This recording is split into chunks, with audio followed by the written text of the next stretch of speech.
أعوذ بالله من الشيطان الرجيم. بسم الله الرحمن الرحيم.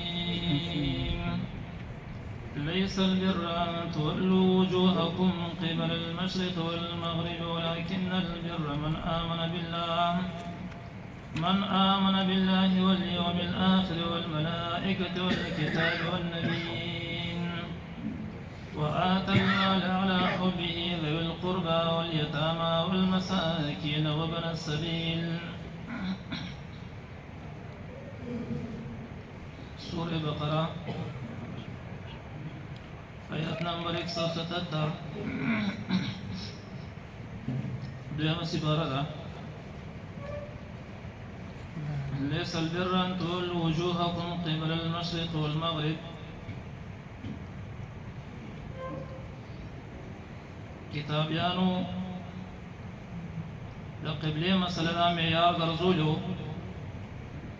اگر چې په شرک یختو، اگر چې انکار د پیغمبر نه کو،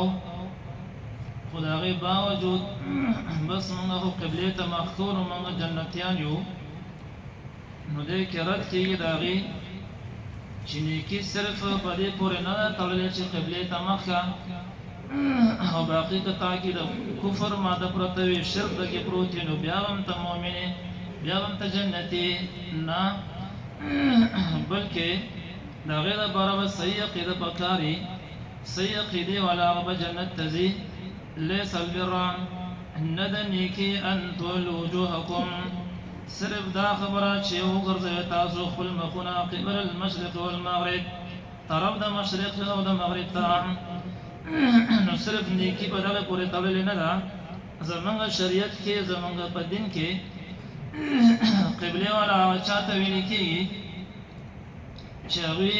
د الله رب العزت د یووالي عقیده ساتي، دغه رنګ رسالت د نبي صلی الله علیه وسلم مني، او څومره چې ضروریات د دین دي هغه ټول مني، د یو ضروري خبرې د دین نه انکار نه کوي، نو دغې ته قبلې والا ویل کېږي، او دغه مؤمن دی دغې ته کافر نه ویل کېږي. اوس که یو کس هغه کعبې ته مخ کوي، په هغه کې کفر پروت دی، شرک پکې پروت دی، لکه قادیانان شو چې د ختم نبوت منکر دي، نو اگر که قبلې طرف ته مونځ کوي، نو دغې ته به مسلمان او مؤمن نه ویل کېږي، دغه به کافري. لیس البر نه ده نیکي ان تولوا، صرف دا خبره چې وګرځوئ تاسو وجوهکم مخونه خپل قبل المشرق، طرف د مشرق ته، والمغرب او مغرب ته، ولكن البر لیکن نیکي من آمن نیکي د هغه چا ده چې ایمان یې راوړی بالله په الله باندې، والیوم الآخر او په ورځ وروستنۍ باندې، والملائکة او ملائکو باندې، والکتاب او کتابونو باندې، والنبیین او پیغمبرانو باندې. دا اوس د نیکۍ کارونه دي چې دا چا کې وي نو دغه جنتي دی. وآت المال علی حبه او ورکړي دې مال علی حبه په مینه د الله باندې، علی حبه یعنې د الله رب العزت سره مینه ده، نو ځکه د هغه په نوم باندې مال لګوي. یا دا ده چې وآت المال علی حبه ورکړي مال علی حبه سره د مینې د مال نه، چې د مال سره مینه ده ځکه ژوند تېرول غواړي او ضرورت هم ورته دی، خو د هغې باوجود الله په نوم باندې مال ورکوي. وآت المال علی حبه ورکوي مال علی حبه سره د مینې د هغه، ذوي القربى خپلوانو ته، والیتامو یتیمانانو ته، والمساکینو مسکینانو ته، وابن السبیل مسافرو ته، والسائلین خلکو ته چې هغې غوښتنه کوونکي دي، وفي الرقاب او په ازادولو د سټونو کې، هغه سټونه د غلامۍ نه خلاصي، د هغې دپاره مال ورکوي. دارنګې سټونه په قرضونو کې ګیر دي، خلکو باندې ډېر قرضونه د هغې د خلاصولو دپاره دی، هغه مال ورکوي. واقام الصلاة وآت الزکاة او پابندي د لمونځ کوي. وآت الزکاة ورکوي زکات لره. والموفون بعهدهم او دوی پوره کوونکي دي بعهدهم لوزونه خپلو لره، کم لوزونه چې قرآن او سنت کې د الله او د الله د نبي د طرف نه شوي اخیستې شوي دوی نه، نو هغه لوزونه دوی پوره کوي. دارنګې خپل میاشت کې د یو بل سره وعدې ګاټې کړي دي، نو هغه پوره کوي. اذا عاهدوا کله چې دوی لوز وکړي. والصابرین او د صفت لایق خلق دی هغه چې صبر کوونکي دي، فی الباساء په سخت لوږه کې په سخت محتاجۍ کې یا دا فی الباساء په سختۍ مالی کې والضراء په مرضونو د بدن کې وحین الباس او په وخت د سخت جنګ کې چې دې حالاتو کې دې صبر کوونکي دي نو دا د صفت لایق خلق دي اولئک دغه صفتون والا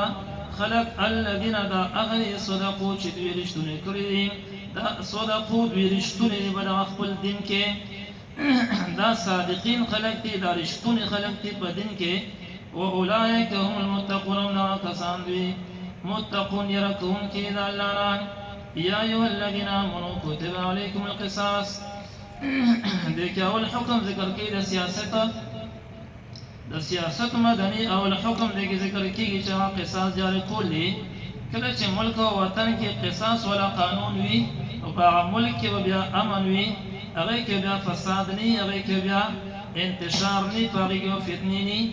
یا ایها الذين آمنوا ایمان ولو كتب فرض کړی شوی علیکم تاسو باندې القصاص جاری کول د قصاص دا ختم شو حکمرانانو ته چې تاسو باندې لازم او فرض دی تاسو به قانون د قصاص جاری کوي نافذ کوي با دارنګه خطاب هغه قاتلینو ته نه او خلکو ته چې چا قتل کړي نو هغه سره خطاب وکړه دا غي مطلب دا چې قاتلینو ځان قصاص وسپاره قانون د قصاص چې د ځان وسپاره یا ایها الذين آمنوا ایمان ولو كتب عليكم فرض کړی شوی تاسو باندې القصاص جاری کول د قصاص فی القتل ببارد وجل شو کې الحر بالحر وجل کېږي به آزاد بالحر په بدل د آزاد کې والعبد او غلام وجل کېږي بالعبد په بدل د غلام کې والانثى زنانه وجل کېږي بالانثى په بدل د زنانه کې دغه اشاره شو دیتا کو څوک طاقت ور دي نو هغه باندې قانون د قصاص جاری کېږي